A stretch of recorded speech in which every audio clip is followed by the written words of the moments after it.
Y'all? It's your girl Braxton, and we are back for another stream. And what are we getting into? Like, what the F is happening in America, right?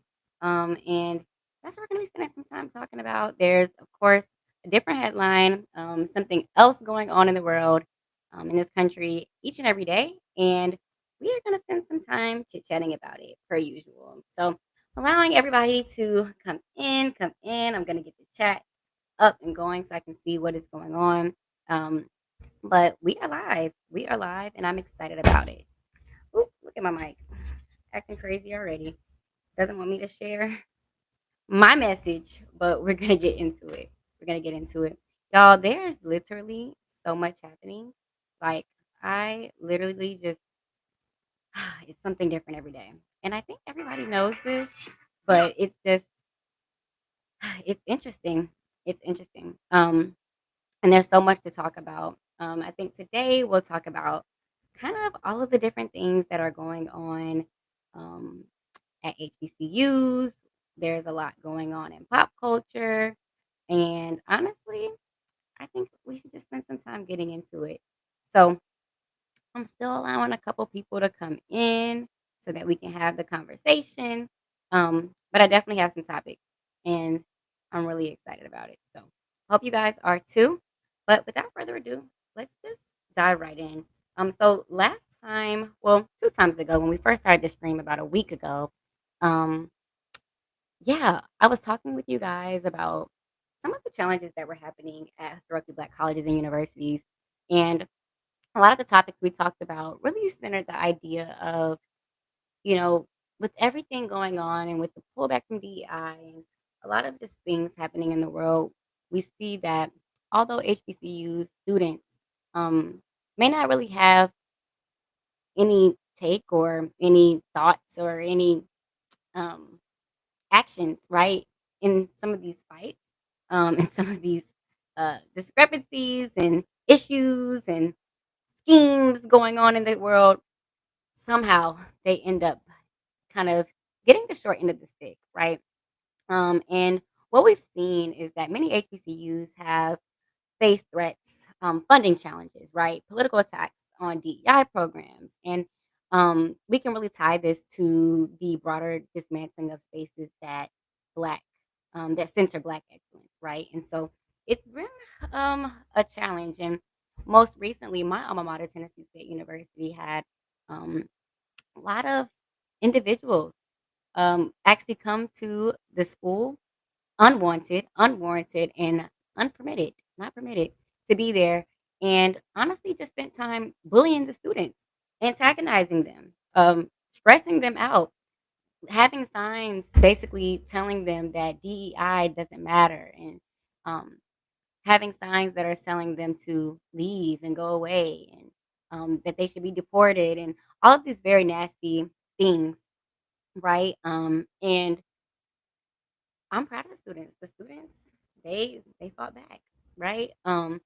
They met them with the knowledge that they have so graciously learned over the years, because of course we know that HBCUs not only are safe spaces, which is why we're not going to go for anybody just coming on our campuses and disrupting that peace and that safe space, but also they're there getting knowledge. And for those that don't know, HBCUs serve as like a center for a lot of that civil rights. Um, that's civil rights, just spirit, right? And a lot of the tactics that are used all across the world when it comes to fighting injustice started at HBCUs. And it truly does, speaking from experience, um, it truly does just kind of come it's something that we all experience, and it's something that we all um, have and that we can take away from our HBCU experience. And so I'm really proud of the students for speaking truth to power, for not allowing that injustice to just kind of stay on the campus, but demanding that they leave, and they were escorted off. But I also find it very disgusting that people would come and disrupt a higher place of learning where Black students are literally not bothering anybody and only trying to get their education, and for that to be disrupted. And of course, right? So people might say, "Oh, well, we came to debate." No, They did not come to debate. They came to antagonize. They came to cause harm, and came to disrupt, right? And we can't have that. And unfortunately, we're going to see that happening on HBCU campuses all across the country. This is just not a sole incident. It's going viral right now, and everybody's talking about it. And to be honest, it has me pretty upset. I feel bad for those students because honestly, they don't come for that.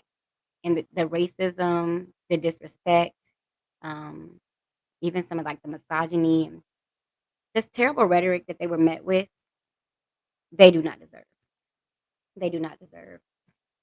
But yet, they're having to spend time away from their class and their education to really fight for the legacy of HBCUs. And so it sucks, right?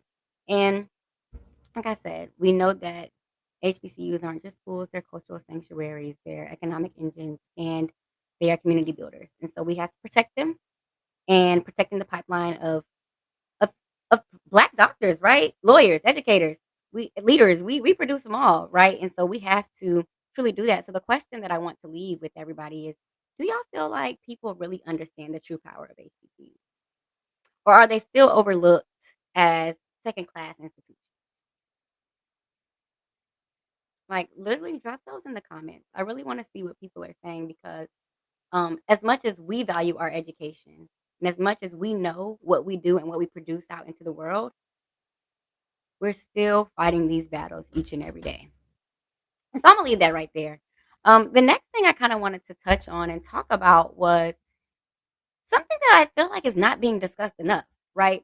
350,000 black women, 350,000 black women across this country are out of work. And recent reports show that black women having the highest unemployment rate and employment jumps in this current economy, despite being the most educated demographic.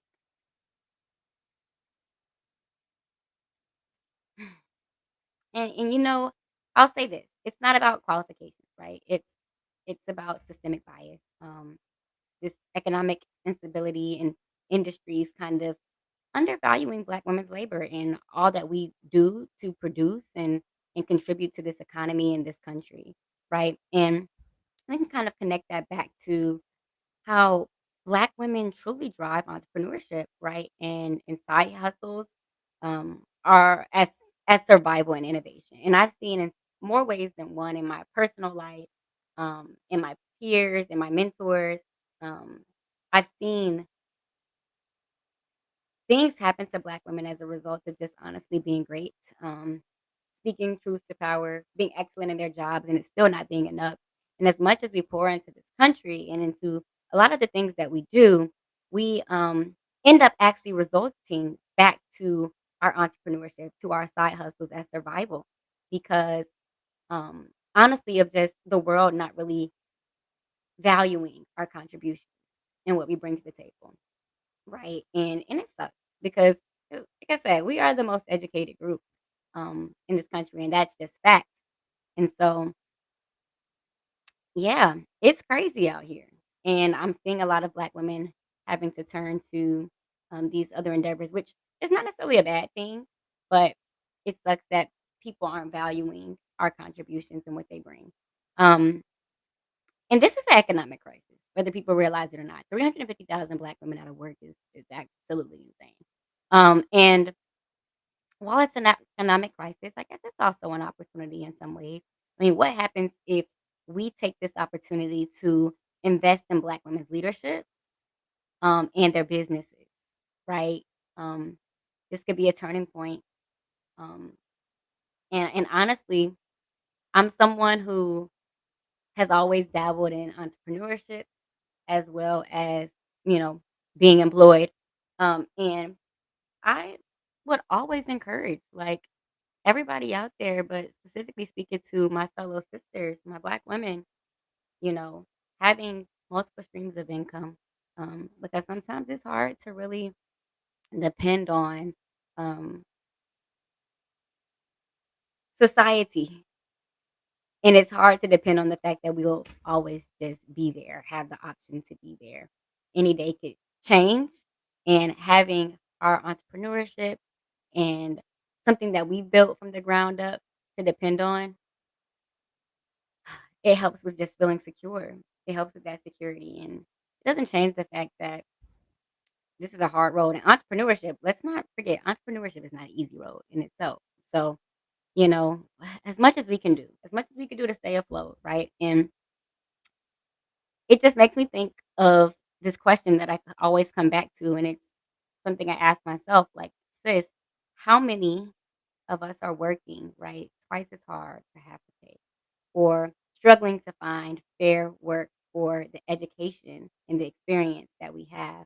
What solutions do we see in community versus, waiting on corporations, right?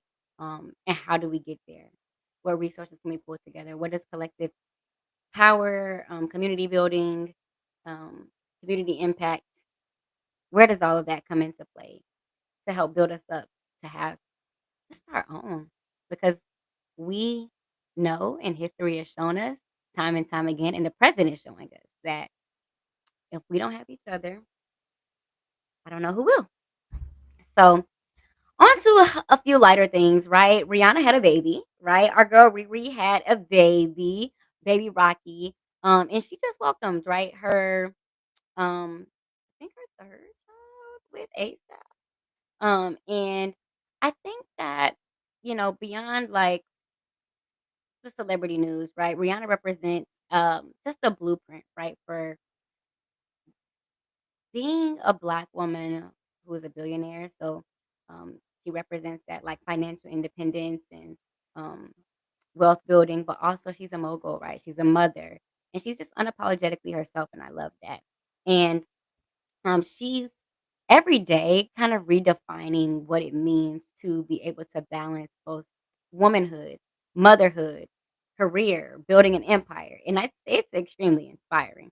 And I think while Black women are struggling in the workforce, like we just talked about, Rihanna, she's showing us in many ways like what's possible when we have ownership and freedom. And I think um, representation matters, right?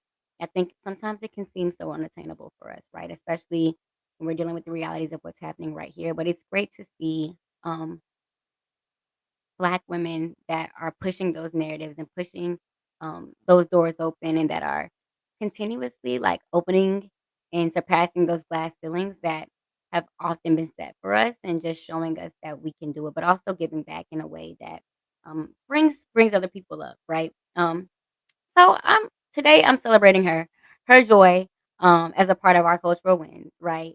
So how do y'all feel about that? Like, how do y'all feel about Rihanna balancing being a mom and a mogul? Does her journey feel relatable, or does it feel totally out of reach? Like, what do y'all think? What do y'all think? Um, I mean, for me, I get it. Like, billionaire definitely seems far, far away. Like, we we just trying to be thousandaires, like. But honestly, yeah, I it's also inspiring. I mean, she is a black woman at the end of the day, and a black woman who comes from a black woman, and that inspires me. That inspires me. So I know it can happen. I know it can happen. But I'm hoping that stories like that, and people that we can look to in these moments can give us a sense of something that we can look forward to. Because like I said, representation is everything, and when you see someone like you doing the things that you want to do, it really indeed proves to you that you can do them, right? Um, and so the last thing that I was just kind of thinking about pop culture, media today is the Ebony Power 100 Ebony Award. Um, and I'm so excited. That is the award. The Ebony Power 100 really highlights leaders that are shaping culture, politics, and music in all of these different spaces, and both Jasmine Crockett and our girl Olandria from Love Island are being recognized. And for those that don't know, Congresswoman Jasmine Crockett is obviously, in Congress. She also is um, a movement strategist. She's an organizer. She's an advocate. And Olandria is obviously a media mogul now, from the hit show, the show of the summer. If you don't know about Love Island, you've been living under a rock. And she really took the world by storm just with her spirit. I think a lot of people could relate to her. She went to an HBCU. She's a dark-skinned Black woman, that walks in her truth, walks in her purpose, and we really saw her show up and be representative of what a lot of women from the South specifically are feeling, and dealing with on a day-to-day, and a lot of those themes came up during the show, and how she handled them just reminded so many people of themselves, and they could see themselves in her. So, just a little context there. Um I just wanna first, like, acknowledge that I'm just so happy to celebrate Black women being seen on these national platforms, right? And I think this shows the spectrum, right? From, like, political leaders to grassroots organizers to influencers. Like, Black women truly are carrying the torch in so many ways. And so, I think with some of the topics that we've already talked about today and kind of tying them back to the unemployment stats, while 350,000 Black women are out of work. Black women are still innovating. We're still leading. We're still breaking ceilings. And that is not just like on these big stages, like the Jasmine Crockett's and the Olandrias, but literally like every day in our communities, right? And I want us to never forget that. And so when I think about like what does it mean for women like Jasmine Crockett, like who's obviously been on the ground speaking truth to power, doing things and having conversations and going into that legislature each and every day and fighting for our rights. Um, and then also people like Olandra who has, you know, put HBCUs up on a pedestal as a HBCU graduate who has um, been upright and upfront about speaking about issues that we face around colorism and um, just the patriarchy and all types of things. I think for them to be nationally recognized, in awards like this, I really truly feel like they do help elevate the cause, right? And they're not just symbolic. But what do you think? Like, do you feel like it's just symbolism? Do you feel like it elevates the cause? Do you feel like these are things that help to progress us forward? What are your thoughts? So that's what I have for you guys today. And these are the things that have been on my mind. You know, we talk about like what in the world is happening in America, and these are the things. I mean, today for me, um, and for those that don't know me and are going to continue to get to know me through this platform, um, I live and breathe a lot of these issues because they are honestly just so embedded in who I am, right? And they're so embedded in my everyday experiences and the way that I walk through life and the way that I see life as a young Black woman, right? And so currently, there's just so many things that have been challenging my very existence, right? And existence of my family members and my peers and my friends. And I'm ready to talk about it. I'm ready to talk about it and dive into it and have this conversation with all of you. And so, yeah, thank you. Thank you for listening. Thank you for tuning in. We will be streaming. Always make sure that you follow Rise Free Media here on YouTube as well as on Instagram and TikTok at Rise Free Media. We're gonna keep it going. We're gonna keep it going. So if you don't see me for the rest of the week, you'll see Mary Pat here soon. And she'll be here to talk to you about what the F is happening in America a little bit later this week. So, without further ado, I'll leave you guys to it. Have a great evening, and I'll see you next.